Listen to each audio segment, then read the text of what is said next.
मीन राशीचं पहिलं आव्हान म्हणजे अतिभावुकता आणि अतिभावनिकता होय.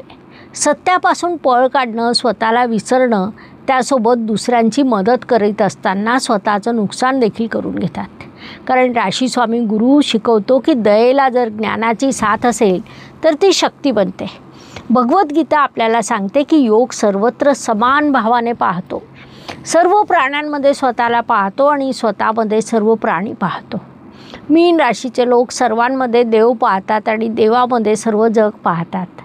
प्रलय काळात जेव्हा संपूर्ण जगाचा नाश झाला तेव्हा भगवान विष्णूंनी मत्स्य अवतार घेतला.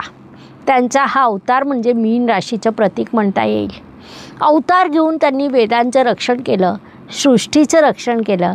मीन राशीचं सर्वात महत्त्वाचं कार्य म्हणजे जगाचं रक्षण, ज्ञान संवर्धन आणि सर्वांचा उद्धार करणं होय.